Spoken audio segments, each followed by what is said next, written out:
Buenos días, Dios les bendiga. Vamos a abrir nuestras Biblias en la lectura que hizo nuestra hermana.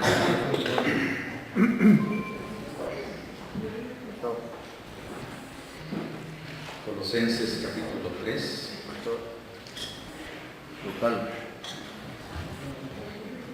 Colosenses capítulo 3. Y solo quiero leer los primeros 4 versículos, ya los leyeron, pero vamos a volverlo a hacer. Me gusta cómo trabaja el Espíritu Santo porque no necesita que nos coordinemos, Él se coordina solo, ¿verdad? Dice el versículo del 1 al 4, si pues habéis resucitado con Cristo, buscad las cosas de arriba, donde está Cristo sentado a la diestra de Dios. Poned la mira en las cosas de arriba, no en las de la tierra, porque habéis muerto y vuestra vida está escondida con Cristo en Dios. Cuando Cristo vuestra vida se manifieste, entonces vosotros también seréis manifestados con Él en gloria. Vamos a orar. Padre, en este momento, en esta mañana, te pedimos tu bendición. Pedimos, Señor, que seas tú guiándonos y seas tú guardándonos. Que nuestras mentes y corazones se sujeten a tu palabra, que podamos entender lo que tú dices y que seas tú glorificado. Te pedimos pues tu bendición y que seas siempre, oh Dios y Padre, exaltado en nuestras vidas y en la vida de tu pueblo. Te lo pedimos, Señor, en el nombre de Cristo Jesús. Amén. Amén. ¿Cuál es la misión de nuestra vida? ¿Y qué es lo que nosotros como creyentes en iglesia necesitamos tener como objetivo de la misión de nuestra vida? Una misión es el que hago, es lo que yo estoy haciendo, es lo que quiero alcanzar, es algo a lo que nos dedicamos. Usted se dedica a la obra de Dios o usted se dedica a cualquier otra cosa. Eso es una misión en su vida. Nuestra misión de la vida es muy fácil de entender y solamente tenemos que hacer una pregunta. ¿Cuál es la única cosa importante que yo quiero alcanzar mientras esté aquí en la tierra? ¿Qué es lo que yo necesito? ¿Qué es lo que yo quiero? Cuando Pablo le escribe a los colosenses, él dice, si pues habéis resucitado con Cristo. Es muy interesante porque estamos hablando de la misión de la vida de un creyente. En 100 años, ¿qué es lo más importante para nosotros? ¿Qué será lo más importante de aquí a 100 años? Estar con Cristo. Ya no tenemos otra cosa que pensar, ¿verdad? Porque de aquí a 100 años va a estar difícil que estemos. Ya el tiempo se ha ido. Vamos a estar pensando en si compramos un carro que vuele, o vamos a pensar en una casa nueva, o vamos a pensar en un país diferente. Ya no hay que pensar nada de eso, ya no estamos aquí. Ya la misión se cumplió en esta vida. Es interesante esto por una razón. Cuando hablamos nosotros de la misión de la iglesia, regularmente pensamos en la gran comisión. Y eso es bueno, pensar en la gran comisión. Y es bueno pensar que Dios nos envió a hacer esto, pero no es tan bueno solo pensarlo y no hacer nada. No es bueno estar diciendo, no, yo quiero servir y yo quiero cumplir con la gran comisión, pero no estoy haciendo la gran comisión. Nosotros regularmente hablamos de ir a tocar puertas o de repartir tratados, y si bien eso es cierto, realmente nada de eso funciona si nosotros no estamos seguros de nuestra salvación y de nuestra misión en esta vida. Y quiero enfatizar algo. Venir a la iglesia a usted no lo hace salvo. Ni tampoco es lo mismo que si usted entra a McDonald's, ya usted es un Big Mac. O sea, eso no es cierto. El hecho de asistir a algo no lo hace usted algo. El hecho de venir a la iglesia no lo hace cristiano. Y si yo quiero tener la misión clara de mi vida cristiana, yo tengo que saber qué realmente soy. El hecho de entrar a una universidad no me hace profesional. Hay que cumplir todos los requisitos que dice la universidad. El hecho de ir a cualquier otra parte no me da una característica solo por asistir. Yo necesito hacer lo que dice. Esa es la misión, es qué hago, qué estoy haciendo. Por eso necesitamos ir aprendiendo, hermanos, cuál es nuestra misión como cristianos. cuál es nuestra misión de vida. Hay varias cosas que en la vida suceden y que en la vida cristiana pasan y se han ido perdiendo. Yo recuerdo hace mucho tiempo, yo tuve de pastor al hermano José Luis Soto, padre. Eso fue hace muchos años atrás. Yo era niño todavía, él era pastor de mis padres. Y recuerdo que don José Luis salía a evangelizar junto con don José Huerfer. No sé, los que conocieron parte de la misión centroamericana conocen a estas personas. Ellos tenían un propósito de alcanzar a otras personas para Jesús. Y recuerdo que ellos iban a predicar a varios lugares, sufrieron apedreamiento, sufrieron persecución, sufrieron un montón de cosas.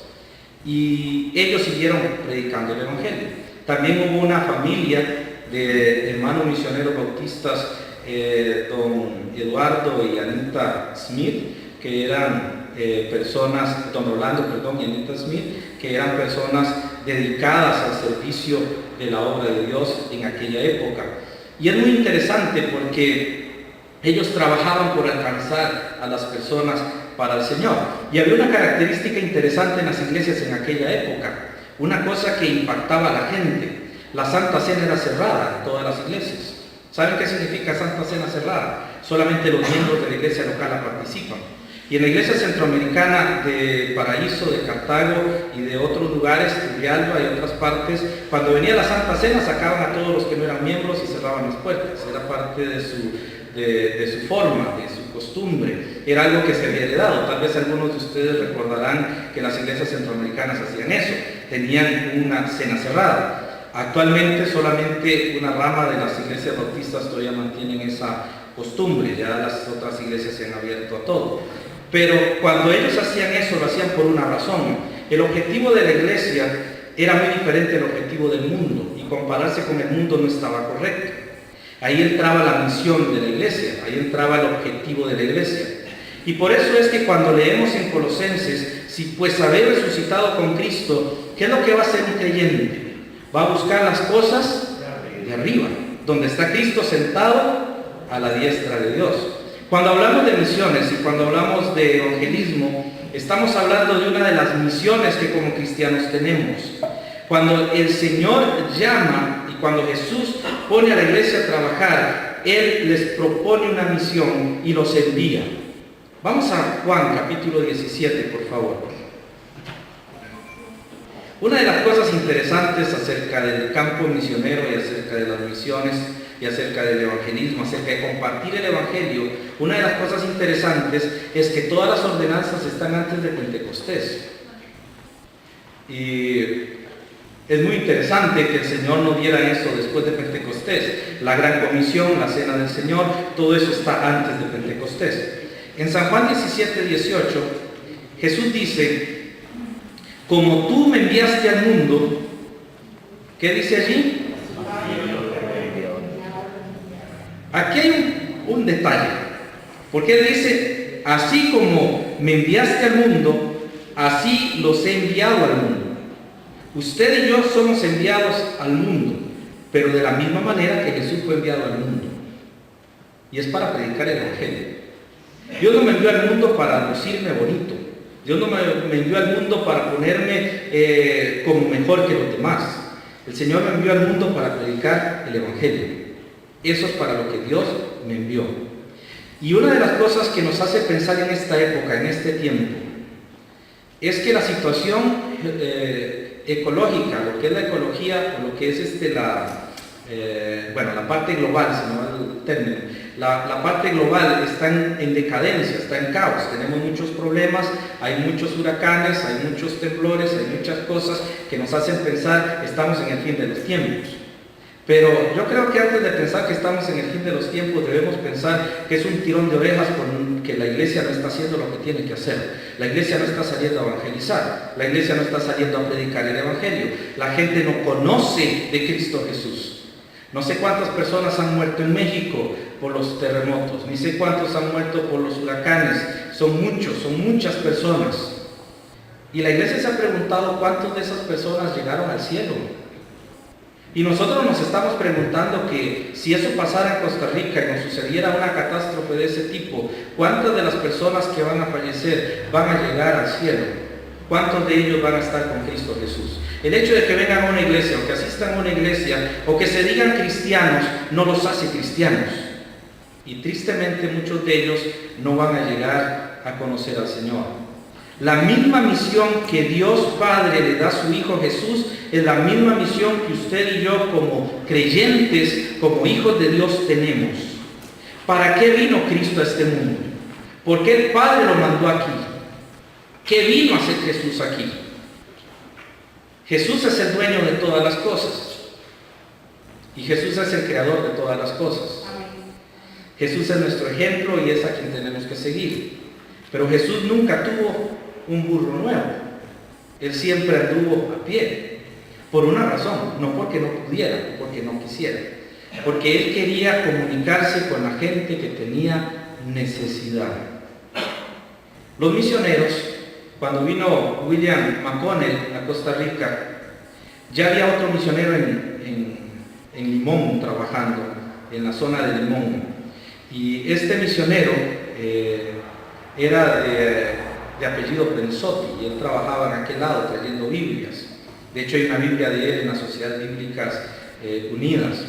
Este señor trabajaba distribuyendo Biblias y también trataba de predicar el Evangelio. Cuando viene McConnell a aprender el español y viene a Costa Rica para aprenderlo y a su vez para quedarse como misionero, este señor Pensotti se une también a Guillermo McConnell y comienzan a trabajar juntos. Debido a que Guillermo McConnell viene auspiciado por una misión, pues opaca el nombre de Pensotti, que era un misionero bautista, y también pues queda relegado, pero ellos dos trabajaron juntos, mano a mano, y trabajaron haciendo muchas cosas para la obra del Señor. Pero una de las cosas es que cuando ellos vinieron, ellos sabían una razón: Costa Rica no tenía a Cristo Jesús conocido, era un país idólatra. Era un país donde no se conocía de Jesús. Se conocía de una religión, pero no se conocía de Jesús. Entonces, ¿qué fue lo que hizo Guillermo McConnell? Vino a predicar el Evangelio. Y gracias a que Guillermo McConnell vino, después vinieron los Strachan y después vino una serie de misioneros que han saturado nuestro país. Y gracias a Dios, pues, somos bastantes que conocemos del Evangelio. Pero ellos vinieron a hacer algo que Jesús hizo cuando vino. Cuando Jesús vino a esta tierra, en Juan capítulo 1, versículo 11, dice que a los suyos vino, pero los suyos no le recibieron. Mas a todos los que le recibieron, a los que creen en su nombre, les dio potestad de ser hechos hijos de Dios. ¿Por qué? Porque vino a predicar el Evangelio. Vino a hablar de la gracia de Dios. La dispensación de la ley termina cuando Jesús nace, según Juan capítulo 1, 18. La ley fue dada por Moisés, pero la gracia y la verdad vienen por medio de Jesucristo. Y no es una ideología lo que trae Jesucristo. No es un mensaje meramente. Jesús viene hablando de un evangelio donde Él es el objeto central del evangelio. Cristo Jesús tiene una misión, es predicarle al mundo que solamente creyendo en Él pueden ser salvos. San Juan 14:6, todo el mundo lo conoce y todos lo sabemos.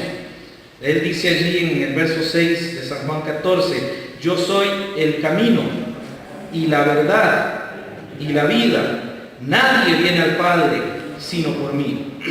Observe qué interesante, porque en el pasaje se usan dos veces, la I, añadiendo una como otra cosa. Él dice, yo soy el camino, pero en el griego no dice, yo soy el camino, la verdad y la vida. Porque usan la I como una razón. Él es el único camino, Él es la única verdad y Él es la única vida. Nadie, absolutamente nadie, viene al Padre si no es por medio de Jesús. Ahora, ese era el mensaje que Jesús traía. Y ese era el mensaje que Jesús estaba comunicando a la gente. ¿Nosotros qué estamos comunicándole a la gente? ¿Nosotros qué le estamos diciendo a las personas? En el año 1980 comenzó a haber toda una manifestación de sincretismo religioso y las iglesias comenzaron a adquirir costumbres que no tenían. Y comenzaron a venir ideas carismáticas de los Estados Unidos y de otros lados y comenzaron a llenar las iglesias. Ahora las iglesias tienen shows, ya no tienen cultos, ya no hay predicaciones, hay exponentes, ya no tienen pastores, ya tienen apóstoles. Y esto ha ido cambiando y se ha ido transformando conforme pasa el tiempo, porque se ha ido perdiendo el mensaje que Dios quiere darle al mundo, el mensaje de redención. Y Dios quiere darle el mensaje de redención por una razón: por cuanto todos pecaron y están destituidos de la gloria de Dios. Toda persona, todo ser humano que no haya creído en Jesucristo como Señor y Salvador, no va a ver el rostro de Dios jamás. Y Él les está dando la oportunidad más grande de sus vidas en este tiempo, mientras estén en vida. ¿Cuál es nuestro mensaje como iglesia? ¿Cómo es nuestro mensaje como parte de la familia de Dios? Vamos a Lucas capítulo 19, por favor. Porque vamos a aclarar cuál era la misión de Jesús. Hay dos cosas que Jesús vino a hacer. Lucas capítulo 19, versículo 10. Ahí están las dos cosas. Porque el Hijo del Hombre vino a buscar y a salvar lo que se había perdido. ¿Sabe usted qué es buscar? ¿Qué hacemos nosotros cuando decimos que vamos a buscar algo? Es porque algo está perdido, ¿verdad? Y buscar es hacer algo para hallar a esa cosa que está perdida. Si a usted se le cae una moneda y se va entre las cosas de su cuarto, usted va detrás de la moneda. A no ser que no le interese la moneda, no la va a buscar. Pero si le interesa la moneda, usted se mete hasta debajo de la cama buscando la moneda, porque usted la necesita, usted va a buscar la moneda. Jesús, cuando viene a buscar, y Jesús viene con un propósito específico. Él viene a hacer algo, Él viene a buscar lo que se había perdido. ¿Recuerdan la parábola de las fiestas cuando Él dice: vayan por las calles y por los caminos y fuércenlos a entrar? Nuestro evangelio no puede ser un evangelio débil, debe ser un evangelio entendible. Antes de ir a la segunda parte de las dos cosas que Jesús hace, quiero que veamos en Mateo, sin perder Lucas, veamos Mateo capítulo 13. Porque en Mateo capítulo 13 Jesús dice algo interesante acerca del evangelio.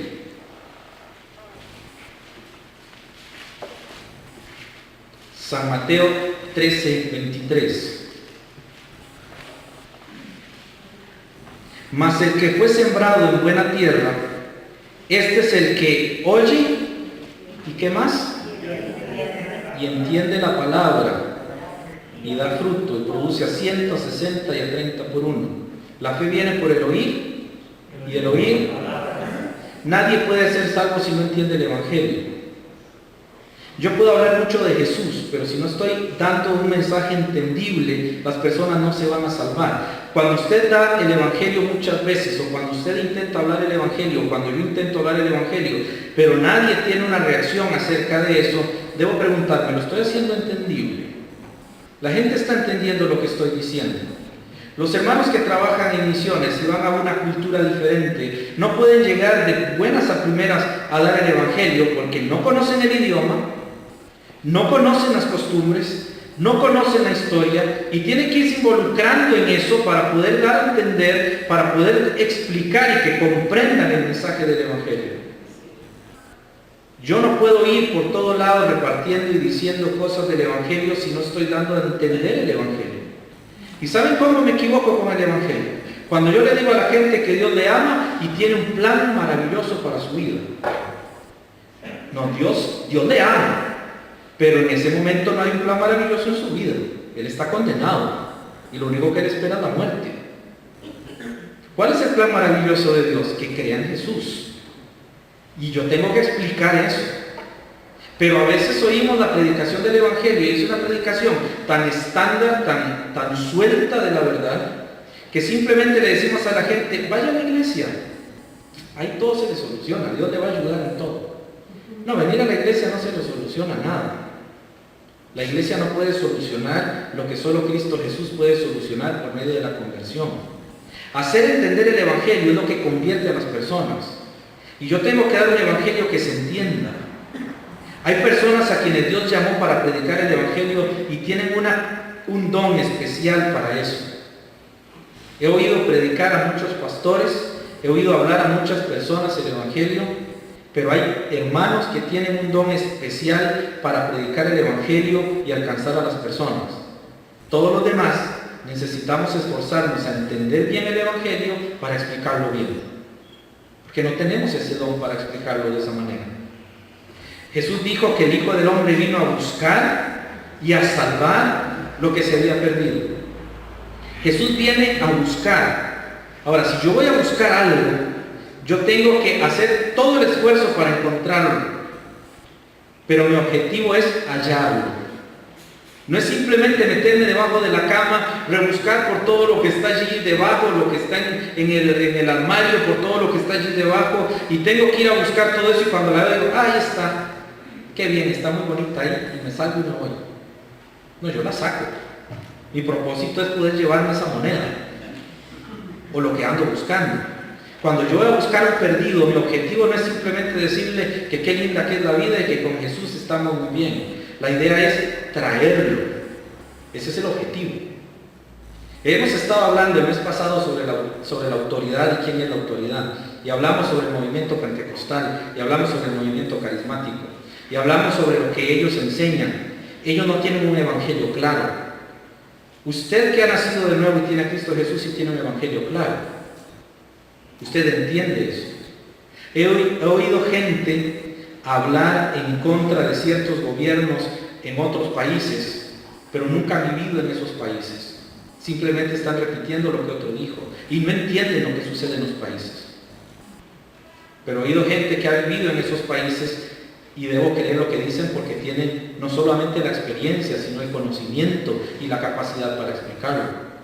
De la misma manera, yo no puedo hablar del evangelio solamente oyendo lo que otro dijo. Tengo que haberlo experimentado en mi vida para poder entenderlo y poder explicárselo a las demás personas. ¿Saben qué me llamó mucho la atención en el mes pasado? Yo fui al señor que saca copias y él me dio un testimonio muy interesante del hermano pastor que falleció, el hermano Marvin. Y él me dijo, una de las cosas que siempre me ha gustado, que siempre me gustó de él, es que cuando venía me hablaba de la necesidad de creer en Cristo Jesús. Y yo le estoy muy agradecido por eso. Porque él no venía a hablarme solamente educadamente, me hablaba de Cristo Jesús. Bueno, tenemos una oportunidad porque siempre imprimimos cosas que tienen que ver con la Biblia, entonces abre el interés en las personas. Pero el hablar el evangelio deja algo en el corazón de las personas. Ahora, Jesús anda buscando lo que se había perdido. Si yo quiero hacer lo que Jesús dice, yo tengo que ir a buscar a los que están perdidos. Pero ¿con qué objetivo? Con el objetivo de que sean salvos. Si a mí se me mete en la cabeza la idea de que ya Dios eligió a algunos para salvación y a otros no me va a interesar ir a buscarlos. Y debería borrar este versículo porque de nada me sirve. Jesús vino a buscar algo que era imposible de salvar. Pero Él vino a buscar lo que se había perdido porque Él sabía que se podía salvar si creía en Él. De hecho, se usa muchas veces la frase, cualquiera que quiera, que venga. Porque el Evangelio está abierto para todos. Y Él quiere buscar y hallar lo que se ha perdido. Ahora, si Dios quiere salvarlos, ¿salvarlos de qué? Dios es bueno. Estamos de acuerdo con eso, ¿verdad? Que Dios es bueno. Dios nunca ha hecho nada malo. Él es bueno, Él es perfecto, Él es completo. Pero cuando decimos que Dios no ha hecho nada malo, nosotros nos referimos a que no ha hecho nada que esté en contra de su voluntad. Porque lo bueno y lo malo proceden de Jehová. Y Él es el que determina y lo que hace con las cosas. Ahora, cuando Él dice eso, no es que Él es malo. Recordemos que Dios es el creador de todo. Y Él estableció que las personas que no tomen la decisión de creer en Cristo Jesús tienen una consecuencia de su acción, y es no llegar al cielo. Y Él quiere librar a la gente de eso, porque los ama. Pero Él quiere salvarlos de la ira que está programada para el final, porque toda maldad tiene que ser castigada. Vamos al Salmo capítulo 7, por favor. Y en el Salmo capítulo 7 encontramos lo que el Señor inspiró al Espíritu Santo acerca de por qué Él quiere salvar a las personas. Salmo 7, 11. Dios es juez justo. ¿Recuerdan cuando hablamos de la paternidad de Dios? Una cosa es que Dios sea padre y otra cosa es que Él sea juez. Como juez Él tiene que castigar lo malo, Él no tiene opciones. Gracias a Dios que existe la ley, porque si no viviríamos en caos. Entonces, como juez Él tiene que castigar lo que está mal. Como padre Él perdona a sus hijos y Él los ama y Él los corrige.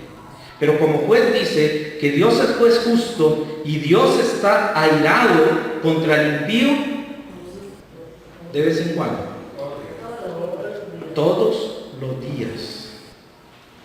Y puesto que Él como juez tiene que castigar la maldad, Él sabe que quien no ha creído en Cristo no va a llegar donde Él. Y por lo tanto Jesús viene a salvar lo que se había perdido. El mensaje de la iglesia de Dios, el mensaje del evangelio que debemos predicar es que la gente está perdida. Tenemos que quitarnos de la mente que Dios es un bombero.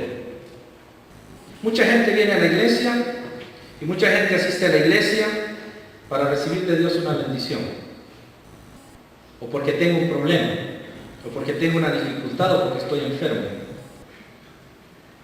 Muy poca gente viene, y realmente los hermanos que vienen y asisten, gracias a Dios, la mayoría que ama al Señor y ha creído en el Señor hace eso, pero viene a adorar a Dios. Solo a eso venimos, y a escuchar su palabra. Tenemos que quitarnos de la idea que Dios es un bombero que anda apagando incendios y que nos anda quitando todos los males y que anda bajando los gatos que están subidos en la azotea. Dios no está haciendo eso. Ese no es el propósito de su existencia. Eso sería idolatría, pensar que Dios solamente para eso sirve. Es crear un Dios conforme a mi gusto, conforme a mi forma de pensar. Ese no es el Dios de la Biblia.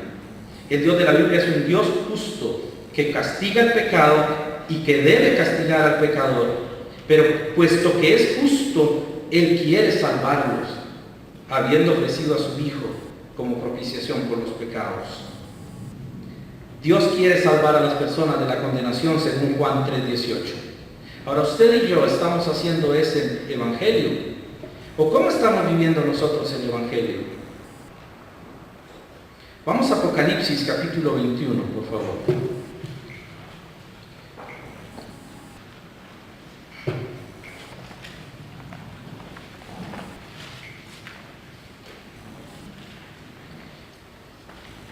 En el verso 8.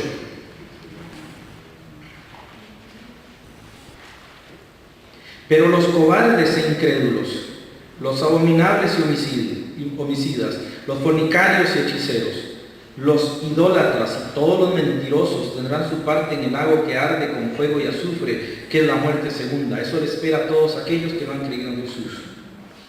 Pero en el verso 7 dice que el que venciere heredará todas las cosas, y yo seré su Dios y Él será mi hijo. La oferta está allí. La persona decide qué hace con su vida.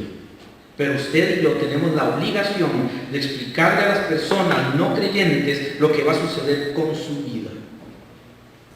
No tenemos otra opción. Si realmente necesitamos el deseo y tenemos en nosotros el corazón el deseo de que la persona no se pierda, de que la persona no vaya al infierno, vamos a predicar el evangelio. Yo sé que es difícil predicar el evangelio a un familiar, pero si usted predica el evangelio, aunque el familiar se enoje, usted descansa para con Dios y también su responsabilidad en cuanto a esa persona. Si predicamos el evangelio de forma entendible, nosotros podemos alcanzar a las personas que no conocen al Señor. Ahora, ¿qué hace la iglesia? ¿Y qué ha hecho la iglesia con lo que es el mensaje del Evangelio. Tenemos personas que la iglesia, tenemos una persona específicamente que la iglesia apoya en misiones. Y deberíamos seguir apoyándolo cada vez más. He oído al hermano Alejandro cuando me llama y me explica lo que él está pasando y a los lugares donde él va. Y realmente es impresionante ver los barrios con las fotos que él envía de las cosas que él tiene que afrontar y arriesgar por llevar el Evangelio. El hermano Roger, por ejemplo, en Cagliari, el domingo en la noche nos explicó lo que él vive y lo que él tuvo que enfrentar con una balacera en el lugar donde están ellos. Ese tipo de cosas que se lleva el Evangelio. Y nosotros a veces ignoramos que hay personas que están dedicando su vida para eso. Hay un misionero que estuvo con la misión centroamericana, con Cambio Internacional en Costa Rica, un hermano Byron Reiner. Él fue baleado aquí en Costa Rica por predicar el Evangelio. Él regresa a los Estados Unidos y se va a predicar el Evangelio en un barrio latino y es atropellado por un vehículo y queda totalmente quebrado en su cuerpo. Tiene más de 3 meses de estar en cama y lo hizo por predicar el Evangelio. Y ha pasado eso por llevar el Evangelio. Y eso tiene un gran valor delante de Dios. Conocemos misioneros, y aquí ustedes han escuchado también de personas que han ido a lugares donde tienen que pasar ríos. La hermana Ángeles nos ha hablado de lo que ella ha vivido, de las cosas que se pasan. Nosotros como pastores, y el hermano Juan Felipe también, que trabajó tantos años como pastor, sabe que en ocasiones nos llaman y tenemos que meternos en lugares donde no queremos mucho, ¿verdad? Pero hay que ir, el Evangelio tiene que llegar donde están las personas que tienen necesidad. ¿Cómo estamos llevando el Evangelio y cómo estamos apoyando eso? Debemos entender que la misión de su vida cristiana es que el Evangelio sea compartido. Su misión no es hacer que la gente decida por Cristo, ese no es su objetivo. Usted no puede convertir a nadie. Su objetivo es simplemente predicar el Evangelio. Es la obra del Espíritu Santo en la vida de la gente no creyente, la que convierte, la que transforma y la que hace diferente a las personas. Yo solamente y usted nada más tenemos que compartir el Evangelio. El Espíritu Santo hace el resto. En Lucas 15:7 es bien claro que hay un gozo en el cielo por un pecador que se arrepiente. No se crea eso que hacen una fiesta en el cielo porque un pecador se arrepiente. La palabra fiesta no aparece ni en ese ni en ningún otro pasaje. Hay gozo. Es algo distinto que una fiesta. Los ángeles no están deseando que alguien se convierta para abrir las copas y empezar todo el mundo ahí a festejar porque alguien se convirtió. Ellos tienen gozo porque hay una persona que se convierte, porque se arrepiente de sus pecados. No es porque toma una decisión que yo como humano tengo que oír. Es porque él realmente ha creído en Cristo Jesús. Y mucha gente viene a la iglesia pensando que puesto que hice una decisión por Cristo soy salvo, pero no tiene ni el compromiso, ni el llamado, ni siquiera tiene el entendimiento de que Cristo Jesús está en su corazón. Ni siquiera entiende eso. Para esa persona todo es discutible, todo es sin importancia, todo es de fácil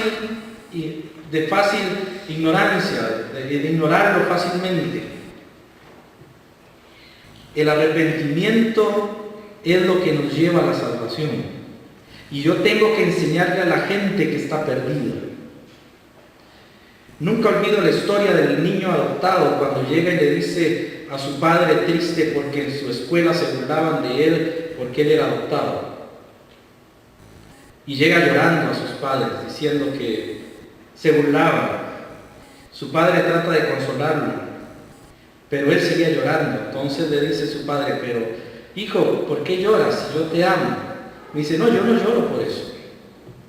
Yo lloro porque ellos no saben lo que es ser un adoptado, lo que es ser recibido y querido. Ellos no saben eso. Porque él era adoptado de una familia que le amaba. Y usted y yo somos adoptados en la familia de Dios.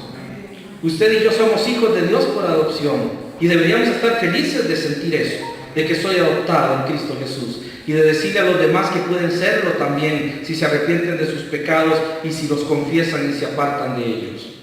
Proverbios 28:13 dice que el arrepentimiento es confesar los pecados y apartarse de ellos. No es venir a la iglesia. Mucha gente viene a la iglesia, mucha gente va a la iglesia, mucha gente llega a las iglesias, pero no están arrepentidos de sus pecados, ni están arrepentidos de su maldad, ni están arrepentidos de las cosas que están pasando mal. No hay un arrepentimiento en ellos. ¿Qué tipo de evangelio se puede llevar si no hay arrepentimiento? El peor engaño, hay dos engaños grandiosos en la historia de la teología. El primero, que empezó con el catolicismo romano, enseñando que la salvación se gana por obras, con indulgencias y con todo aquello que yo pueda lograr y pagar. Y el otro engaño es que no tengo que hacer nada, que Cristo, puesto que pagó todo, Él es el único responsable de llevarme al cielo. En la Biblia no aparece ninguno de esos dos conceptos. La Biblia dice que debemos arrepentirnos para ser salvos. 2 Corintios, capítulo 7, por favor, en el versículo 10. 2 Corintios 7, 10.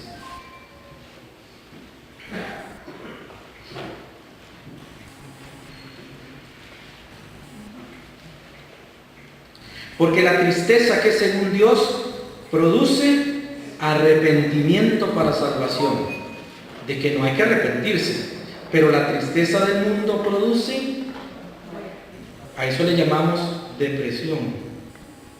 La depresión no produce nada más que dolor y angustia, y la gente tiene que buscar cómo salir de ella, porque la depresión no ayuda en nada. Es una tristeza que conduce a la muerte, y una persona deprimida atenta contra su propia vida, porque está deprimida, solo lleva a la muerte. Pero cuando yo me contristo porque he pecado y me arrepiento de mis pecados, soy libre y no tengo depresión, porque cambia mi forma de ser. La tristeza no es mala siempre y cuando ésta produzca un arrepentimiento en la persona, y el arrepentimiento incluye un cambio de mentalidad. ¿Qué es lo que hacen cuando una persona está deprimida? Le ayudan a cambiar de mentalidad. Tiene que arrepentirse de lo que está haciendo y cambiar su mentalidad. Si no cambia su mentalidad, no va a salir de allí. Si no toma la decisión de luchar contra su propio mal, él no puede salir de allí, o ella no puede salir de allí. Pero la tristeza, según Dios, es algo que produce arrepentimiento y un cambio de vida. Usted y yo somos hijos de Dios. Y somos salvos por la gracia de Dios y somos eternamente salvos. Y eso le damos gracias al Señor por eso, porque nunca nos vamos a perder. Pero hay algo interesante en todo esto. Pablo aquí está hablando de ser contristado y le está hablando a la iglesia de Corinto, a creyentes. Usted como creyente y yo como creyente, ¿cuántas veces que oímos un mensaje nos sentimos contristados porque no hemos hecho lo que Dios dice que tenemos que hacer? Usted se va a dar cuenta si lo hace o no.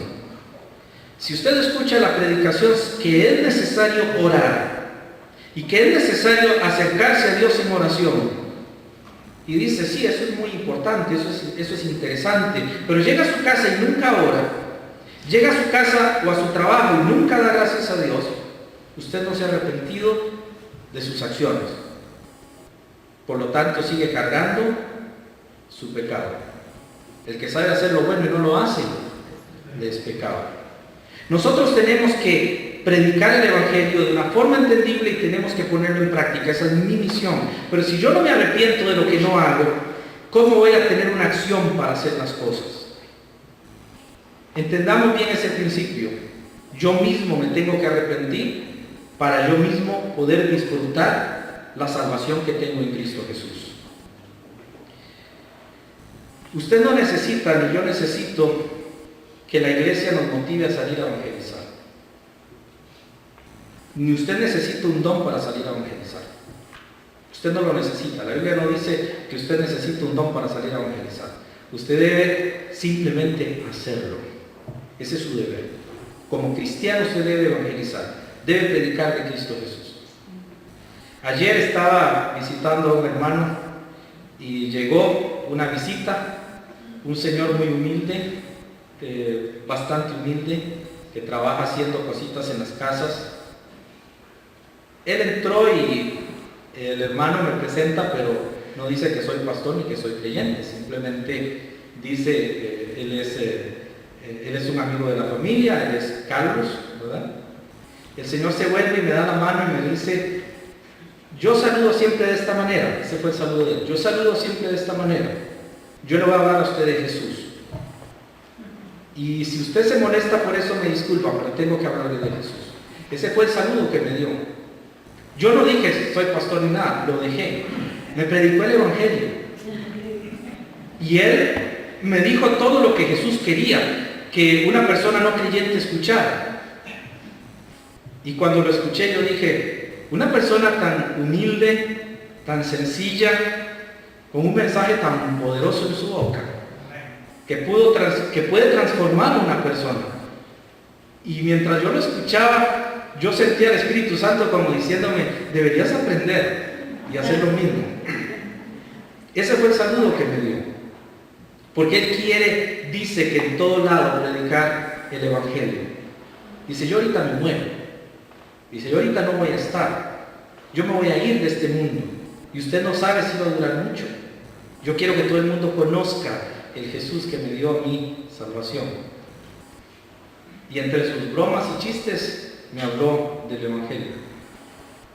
Y realmente me dejó impresionado. ¿Cuántos de nosotros como creyentes, cuando después de que hablamos con alguien, le hablamos de Cristo Jesús? ¿Cuántos de nosotros le hablamos a los empleados, a los subordinados, a los compañeros de trabajo, a los amigos, a los familiares, a los hijos, a los padres, de la necesidad de creer en Cristo Jesús como Señor y Salvador? Deberíamos arrepentirnos, creo, muchos, por no hacer lo que Dios quiere que hagamos. Y una de las cosas muy interesantes es que Jesús era un misionero. Si usted no tiene el tiempo o la capacidad o el llamado de Dios para salir y dedicarse completamente a eso, no olvide apoyar la obra de Dios y servir en la obra de Dios. La iglesia sirve para eso.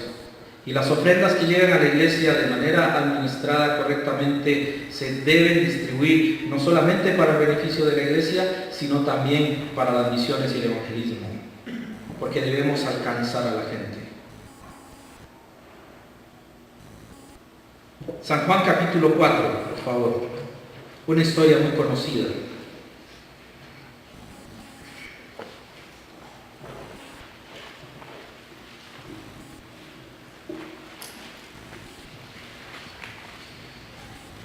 Y esta historia siempre me ha impactado mucho.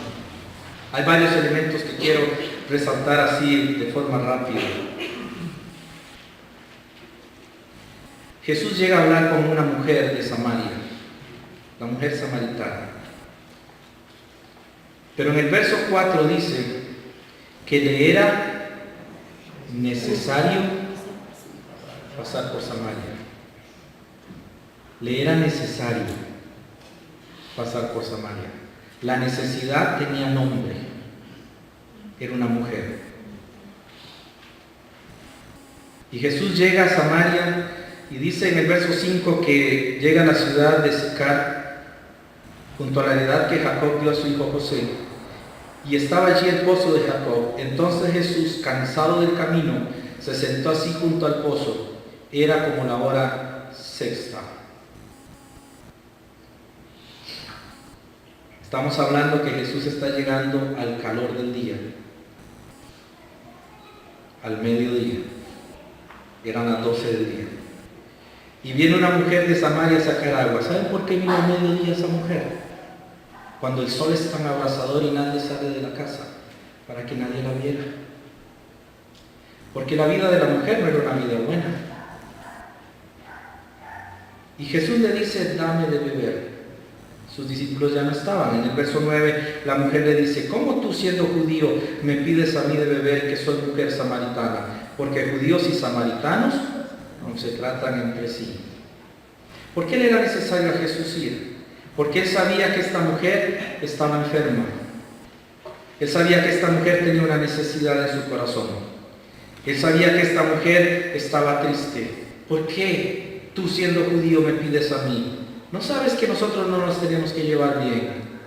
Tenemos tantos conflictos entre samaritanos y judíos. Y Jesús le dice en el verso 10, si conocieras el don de Dios y quién es el que te dice dame de beber, tú le pedirías y Él te daría agua viva. Él está ya hablando el Evangelio. Y la mujer comienza a burlarse de Jesús. Señor, no tienes con qué sacarla y el pozo es hondo. ¿De dónde pues tienes el agua viva? ¿Acaso eres tú mayor que nuestro padre Abraham, Jacob, que nos dio este pozo del cual bebieron él, sus hijos y sus ganados? Y comienza a burlarse del mensaje del Evangelio. Los que han ido a predicar el Evangelio saben que eso es muy posible. Pero para Jesús le era necesario, a pesar de que se iba a burlar de él. Y en el verso 13 Jesús le dice, cualquiera que bebiere de esta agua volverá a tener sed, mas el que bebiere del agua que yo le daré no tendrá sed jamás, sino que el agua que yo le daré será en él una fuente de agua que salte para vida eterna. La mujer le dijo, Señor, dame esa agua para que no tenga yo sed ni venga aquí a sacarla. Bastante irónica la señora. Su corazón estaba triste y angustiado. Ella nunca había sido feliz. Pero Jesús resalta varias cosas, porque en el verso 16 Jesús toca la parte más sensible del corazón de ella. Jesús le dijo, ve, llama a tu marido y ven acá. Era la parte que más le dolía a ella, porque ella no había sido una mujer buena para la sociedad. Y ella le responde, no tengo marido. Y Jesús le dice, bien has dicho, no tengo marido, porque 5 maridos has tenido. Y el que ahora tienes vivía en unión libre, vivía en pecado. Esto has dicho con verdad. Jesús viene y trata de decirle a ella que tiene una necesidad. Y cuando ella le dice que tiene un problema, no hace lo que la mayoría de costarricenses hacemos. No hay problema. Usted esté tranquilo con eso. Jesús ya pagó todos los pecados. Jesús no dijo eso. Jesús dijo, has dicho verdad. Cuando una persona reconoce que es pecadora, no tenemos que alivianarle el peso que hay en su corazón. Hay que decirle, es cierto, usted está en pecado. Y es cierto que la ira de Dios está sobre usted.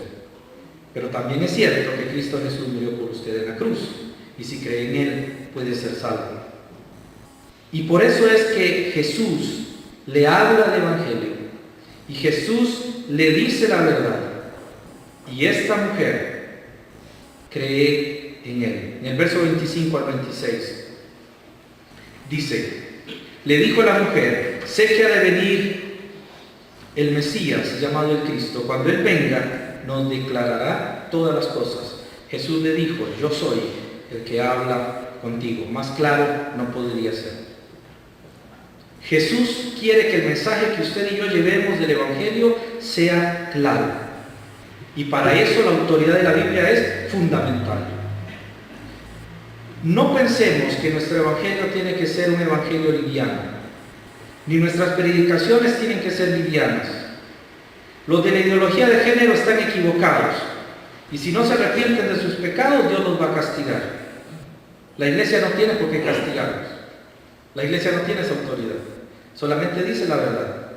Y la ideología de género ni es de Dios, ni le pertenece a Dios, y es pecado. Y no podemos cambiar eso. Yo no puedo decir, bueno, es que la sociedad ha cambiado, tengo que ajustarme a eso. Dios no me dice que haga eso. La Biblia me dice también que todas aquellas personas que creen que por venir a la iglesia son salvos, yo no voy a decir que es cierto, que por lo menos están haciendo un esfuerzo. Eso no es cierto. El hecho de venir a la iglesia no hace salvo a nadie. Necesita creer en Jesús como Señor y Salvador. Para terminar, vamos a Mateo, por favor, capítulo 28.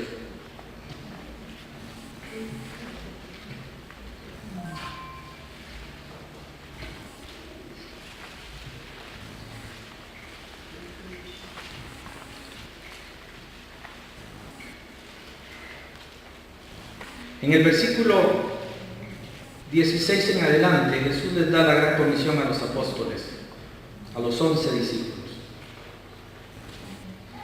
En el verso 17 dice que cuando los 11 le vieron, lo adoraron, pero algunos dudaban. Tenían duda de que fuera realmente Jesús. Jesús se acerca y les habla diciendo: toda potestad me es dada en el cielo y en la tierra. Por tanto, id y haced discípulos a todas las naciones. No es suficiente con que se conviertan. ¿Y cuántas iglesias? Y creo que todos hemos caído en el error de creer que se convirtió, ya eso es suficiente para él. Tiene que ser un discípulo,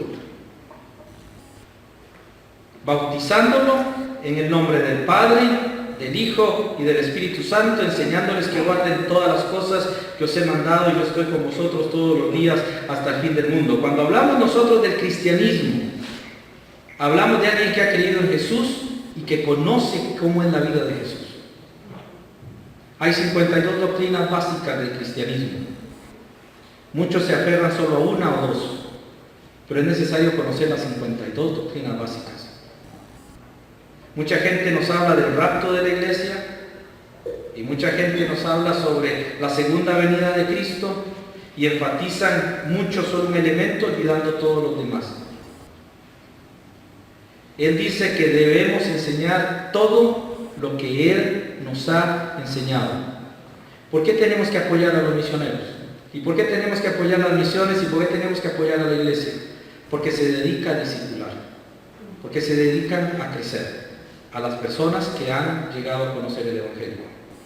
Una persona que llegue a Cristo y no crezca va a ser un buen religioso, pero un mal cristiano. Usted tiene que crecer. Aquí le hemos ofrecido estudios bíblicos los miércoles, los sábados y los domingos por la tarde. Usted tiene que crecer. Si no crece, no sabe qué hacer en ciertas circunstancias de la vida y comienza a ver un peso muy grande en su vida. Tenemos que crecer para hacer la voluntad de Dios en su vida. Termino diciéndoles que el discipulado es para ser personas que atraen a otras personas para Jesús. En primer lugar, porque hay un llamamiento a la salvación y a la conversión. En segundo lugar, porque hay otro llamamiento al discipulado. Jesús dijo: sígueme. Y tenemos que decirle a todo el mundo: sigan a Jesús. El seguidor de Cristo llega a ser un pescador de hombres. ¿Es usted un pescador de hombres? ¿Cuántas personas puede usted contar que han creído en Cristo Jesús por su testimonio? Dios puso en el corazón de nosotros, de todos los seres humanos, el anhelo de tener hijos. Por eso es que la adopción funciona, porque anhelamos tener hijos. Y no importa el tipo de ser humano, llegará el momento en que anhela tener hijos. Y cuando somos salvos, ese anhelo se transforma en querer tener hijos espirituales.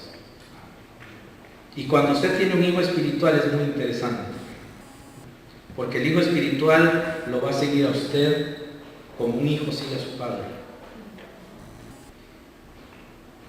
Hace más de 14 años pude llevar a alguien a los pies del Señor Jesús, y a estas alturas de la vida él sigue siendo un hijo espiritual y sigo teniendo un compromiso con él y él hacia mí. Y de la misma manera, las personas que han creído en Cristo por el Evangelio que hemos predicado, se hace en nosotros un vínculo, se produce en nosotros un vínculo. Usted tiene hijos espirituales. Puede decir: Señor, en esta mano ya está lleno, necesito esta otra. O estamos con que no sé si en esta mano habrá algún hijo. ¿Usted tiene algún hijo espiritual a quien haya predicado el Evangelio? ¿Usted ha apoyado a los que predican el Evangelio? ¿Usted ha predicado a los que llevan el Evangelio? Spurgeon dijo: yo preferiría traer un pecador a Jesús que descubrir todos los misterios de la Biblia, porque la salvación es aquello por el cual hemos de vivir. Y Moody decía: yo predico el Evangelio porque es lo que me ordena Dios en su palabra. Dios nos ha mandado en este momento y en este mundo a predicar el Evangelio a los perdidos. Dios sabrá cómo usted va a llevar ese Evangelio, pero usted tiene que llevar el Evangelio. Y hay un libro que usted no puede cerrar, y hay un libro que usted no puede ocultar, y en todo lado donde esté van a ver su Evangelio, y se llama testimonio. ¿Cómo es usted? De la abundancia del corazón habla más fútbol que Cristo, de Cristo. Habla más de los negocios que de Cristo. Con solo eso usted se da cuenta de dónde está su tesoro. No es malo hablar de fútbol, es bueno. Si Jesús hubiera nacido en esta época, probablemente nadie le metería un gol, sería un buen jugador. Pero Jesús no vino a eso, Él vino a predicar el Evangelio. Y de hecho Él no hubiera jugado fútbol, se hubiera dedicado a predicar el Evangelio. Porque ese fue el llamado de Jesús. Y Él venía a eso. Y Él quiere que nosotros hagamos lo mismo. Aproveche todas las oportunidades que tiene para predicar el Evangelio. Si usted no puede salir a predicar el Evangelio, sea generoso con la obra de Dios que sí hace eso, que sí predica el Evangelio. Hay misioneros, hay ministerios por internet, hay ministerios en la iglesia local, hay esfuerzos que se hacen para llevar este Evangelio. Apóyelos en oración principalmente, pero también hágalo con sus ofrendas, y esa es la voluntad de Dios para su vida. No deje que la oportunidad de bendecir en la obra de Dios se detenga solamente por pensar que no es importante. La otra semana quiero hablarles sobre las ordenanzas de la iglesia por dos razones. Porque necesitamos saber la importancia de la ordenanza. Hoy vamos a celebrar la Cena del Señor. Y yo voy a hablar sobre la comunión que tengo con Cristo Jesús, la comunión del cuerpo de Cristo, discerniendo el cuerpo de Cristo. Y yo como cristiano puedo con toda confianza decirle: Padre Santo, yo he sido fiel con Jesús, tengo tanta comunión con Él que donde quiera que esté yo hablo de Él. Por lo menos un momento le hablo de Jesús. No de Dios, porque todo el mundo habla de Dios. Hablar de Jesús, el que murió en la cruz. Aquel que dio su vida por nosotros. Y las ordenanzas de la iglesia nos enseñan eso. El bautismo en agua tiene un significado maravilloso. Y la Cena del Señor también. Por lo tanto es importante que sepamos por qué hacemos esas cosas. Y por qué razón las hacemos. Y los gentiles no lo hacen, los inconversos no lo hacen. O no lo hacen de la manera nuestra. Porque llevar el Evangelio es conocer nuestra propia fe. ¿Conoce usted su fe? ¿De qué habla más? No importa si alguien cree en María o no. Eso no es importante discutir eso. Lo importante es que él conozca que Jesús es el único Salvador. Y cuando él crea, Jesús le va a disipar todas las dudas que tiene. Lo que hay que hacer es llevar el Evangelio. Ese es nuestro objetivo. Eso es nuestro principal mensaje. Puestos de pie, vamos a orar. Yo les animo para que lo hagan.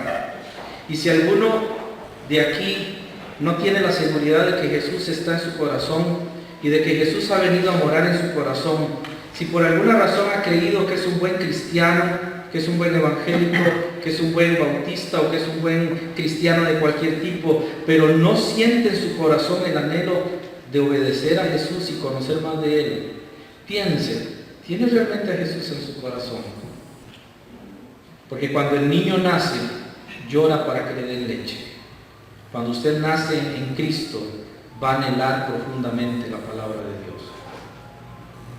Si usted no lo ha hecho, este es el momento para que lo haga. Si usted no ha creído en Jesús, este es el momento para que lo haga. Y usted no necesita pasar a hacer una profesión de fe, mas tomar una decisión en su corazón de creer en Jesús como Señor y Salvador. Pero sí nos gustaría saber si lo ha hecho. Vamos a orar, y si usted toma esa decisión, al final me gustaría hablar con usted, porque el creer en Cristo es lo más importante para la vida, es lo único que vale la pena, ser adoptado y ser hijo de Dios. Padre, en esta mañana venimos delante de tu presencia Cada vez que oímos el Evangelio nos llena el corazón de muchas cosas. En ocasiones nos motiva a hacer lo que estamos haciendo y en otra, oh Dios, nos llama la atención para dejar lo que estamos haciendo. Te quiero rogar por los hermanos que por alguna u otra razón están seguros de su salvación, pero no son obedientes a ti. No oran ni estudian tu palabra, no sacan el momento para leerla, no sacan el momento para meditarla, no saben tu voluntad. Creyentes que no han crecido, aunque tal vez piensen que saben. Te quiero pedir por los que no oran, para que sus corazones se arrepientan de sus acciones y comiencen a hacerlo hoy. Te quiero pedir por aquellos que por alguna razón sienten un vacío en su corazón y saben que no están seguros de su salvación. Si no hay seguridad de salvación, Padre, es porque el testimonio del Espíritu no está. Y si no está el testimonio del Espíritu, no somos salvos. Lleva sus corazones al arrepentimiento. Que no tengan, oh Dios, la duda de ir al cielo, sino la absoluta seguridad, porque su fe ha sido depositada en el único Salvador y en el único Redentor. Yo te quiero pedir por estos hermanos que luchan en su vida sobre su salvación, para que haya seguridad. Te quiero pedir por los que nunca han creído y saben que no han creído en ti, a quienes tu palabra les ha hablado, pero han endurecido su corazón voluntariamente en contra de tu palabra. Quiebra ese corazón para que puedan creer, para que puedan ser salvos, para que puedan llegar a tus pies. Y por último te quiero pedir por cada uno de nosotros, para que abramos nuestra boca a predicar el Evangelio. No tenemos excusa, siempre tenemos a alguien a la par que no te conoce. Danos las fuerzas para hablar el Evangelio. Danos las fuerzas para decir lo que tú quieres que digamos. Danos la fuerza para que como el ángel nos detengamos en medio de la brecha y podamos denunciar el pecado y podamos hablar de la redención que es en Cristo. Señor, danos el corazón generoso para ofrendar a tu iglesia con más urgencia, con más generosidad. Y también para apoyar las misiones, para apoyar, oh Dios, a los misioneros, para apoyar a aquellos que hacen la obra y que tu iglesia, Señor, pueda crecer y fortalecerse. Fortalece, oh Dios, el ministerio del evangelismo, fortalece, oh Dios, todas las acciones y haz, oh Dios, que el corazón que quiere trabajar lo haga. Y danos a nosotros el liderazgo de la iglesia, la sabiduría para dejarlo trabajar y para darle esa oportunidad. Ahora, Señor, en el nombre glorioso de Jesús, en ese nombre que nunca nos ha fallado, en ese nombre maravilloso que nunca nos ha dejado solos, te pedimos en tu nombre que todo esto sea respondido y que podamos disfrutar esa adopción maravillosa que tenemos en ti. Te damos gracias, Padre, en el nombre de Jesús. Amén. 282.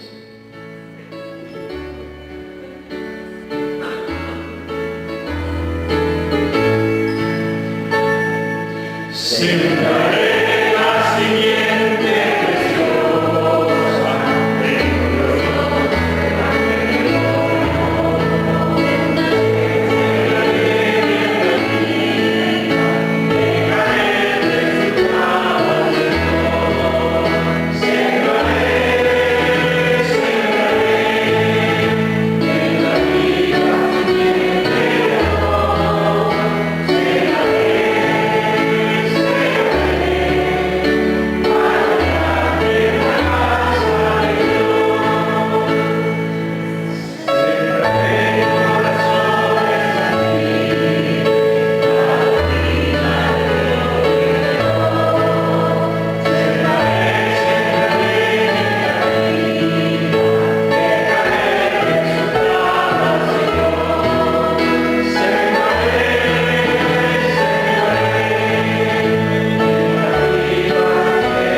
se ve que quedó grabado no solo aquí en la cabeza, sino en el corazón.